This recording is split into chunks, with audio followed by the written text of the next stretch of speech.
So మేము కూడా ఇలా ప్రైవేటు రంగాల్లో రిజర్వేషన్ కల్పించాలి.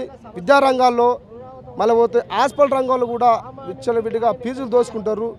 ఆ ఫీజులను తగ్గించి మొన్న కూడా ఒక కార్పొరేట్ హాస్పిటల్లో విచ్చలవిడిగా ఫీజులు దోసుకుంటూ 1,15,000 రూపాయలు మొన్న ఒక పేషెంట్ కేసు దళిత మధుమాల అమ్మాయి అన్నటువంటి వ్యక్తి మీద ఈ నడుము నుంచి మెడ వరకు నరం వస్తే దాని మీద 2 రోజులు పెట్టుకొని కార్పొరేట్ హాస్పిటల్లో 1,15,000 బిల్లు వేసారు.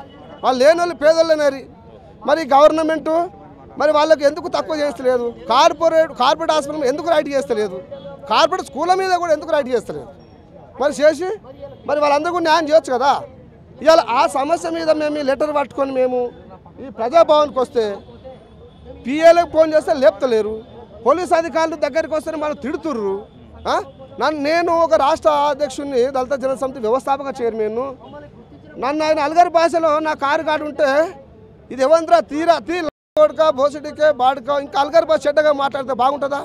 ఇట్లా మాట్లాడొచ్చా పోలీస్ అధికారులు? ఇది కూడా పద్ధతి కాదు కదా.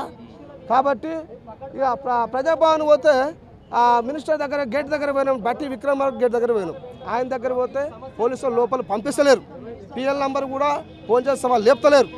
మొన్న రేవంత్ రెడ్డి ఇంటికి పోయినాం. రేవంత్ రెడ్డి ఇంటికి పోతే మరి ప్రభుత్వం దళితుల కోసం పనిచేస్తామని చెప్పి అంటుంది. మరి అన్నప్పుడు దళితులకు అవకాశం ఇవ్వాలన్నా వద్దా?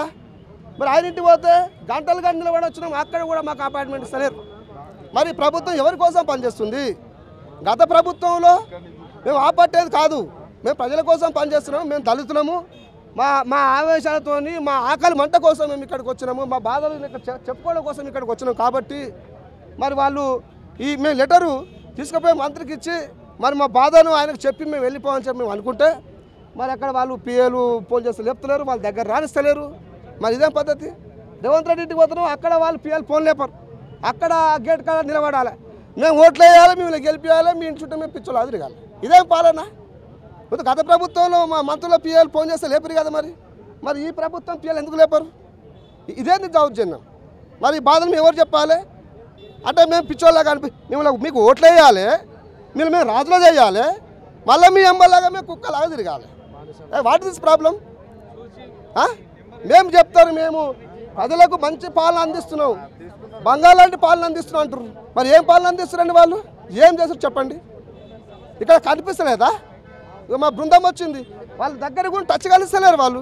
ఇదేం పద్ధతి సార్? ఇప్పటిదాకా మేము అక్కడ కూర్చున్నాం సార్. బట్టి విక్రమార్క దగ్గర ఆయన మా దళితుడే కదా, మా బాబాసాహెబ్ అంబేద్కర్ వారసుడే కదా. పోనీ రేవంత్ రెడ్డి అనుకుందాం, ఆయన పెద్ద కులం రెడ్డి. మరి ఆ రెడ్డి అంటే దళితులను దగ్గర రాని అనుకుందాం. మేము దళితులమని దగ్గర రాని. మొన్న కూడా ఇంటికాడ పోయి కన్సర్న్ నడుస్తున్నాం, దగ్గర రాని లెక్క జూబ్లీస్ ఇంటికాడ. మరి ఇప్పుడు ఈయనైతే దళితుడే కదా, మరి ఈయనెందుకు రాయించొద్దు? ఈయన కూడా రాయించాలి కదా. ఇప్పుడు ఈయన బాబాసాహెబ్ అంబేద్కర్ వారసులం, మేము అంతా బాబాసాహెబ్ అంబేద్కర్ వారసులం. మరి ఈయన రాయించాలా వద్దా? మరి ఇదేం పద్ధతి? అంటే నీకు ఎవరైతే నీ కార్యకర్తలకు మీ లీడర్లకైనా అవకాశం నీ దగ్గర రావడానికి, అంటే మేము దళిత నాయకులను ఫోన్ చేస్తే మీరు లేపరా? మరి నీ పాలన ఎవరి కోసం పనిచేస్తుంది? రెడ్ల కోసమే పనిచేస్తుంది పాలన, ధనవంతుల కోసమే నీ పాలన పనిచేస్తుంది, మా పేదల కోసం పనిచేస్తలేదు. ఇప్పుడే కనిపిస్తుంది. నేను ఈ విషయం కూడా నేను మీడియాతో ఎందుకు మాట్లాడంటే, ఈ విచారం అనేది, ఈ సమాచారం అనేది ప్రజలకు వెళ్ళాలి. మీ మీడియా ద్వారా ప్రజల నుంచి పాలకుల దగ్గర పోవాలి. వాళ్ళు ఈ సమాచారం మీ ద్వారా పాలకుల దగ్గర చేరాలి. ఇక్కడ నుంచి అయినా దళితులకు న్యాయంగా వాళ్లకు ప్రైవేట్ స్కూళ్ళల్లో, కార్పొరేట్ హాస్పిటల్లో, అనేక రంగాలలో రిజర్వేషన్ కల్పించాలి. హాస్పిటల్ కూడా విచ్చలాదిగా ఫీజులు దోచుకుంటారు, లక్షలు దోచుకుంటారు కార్పొరేట్ హాస్పిటల్లో. అంటే పేదోనికి బీమార్ వస్తే కార్పొరేట్ వాళ్ళు పోవద్దా? కార్పొరేట్ స్కూల్లో వాళ్ళు చదువుకోవద్దా పేదలు? అంటే ఒక 1,00,000 ఫీజులు దోచుకుంటారా? నేను పోయి మొన్న ధర్నా చేసినండి, 80,000 మాఫీ చేయించాను నా సంఘం నుంచి. మరి ప్రభుత్వం ఏం చేస్తుందయ్యా? గుడ్డు కుర్రాని పని తోముతుందా ఈ గవర్నమెంట్? ఇప్పుడు నేను ఒకటి అడుగుతున్నా, ఈ కాంగ్రెస్ గవర్నమెంట్ ఏం చేస్తుంది? గుడ్డు కుర్రాని పని తోముతుందా? నేను అడుగుతున్నా. అంటే ఇప్పుడు ఈ మీటింగ్ నేను పెడుతున్నా, వాళ్ళని ఏం చేసుకోవచ్చు, that is the no doubt. నేను 20 సంవత్సరాలు పనిచేస్తున్న ప్రజా సంవత్సరం ఇది. మేము కొత్త వర్షం కాదు, మేము వాళ్ళు భయపడిస్తాం, మేము పెట్టలేం కాదు, మేము ప్రజల కోసం పనిచేస్తున్నాం. మంచి చేయండి. ఇక్కడ కనిపిస్తలేదు సార్, ఇక్కడ మేము ఇవాళ దాకా వచ్చినాం, అసలు అవకాశమే ఇస్తలేరు.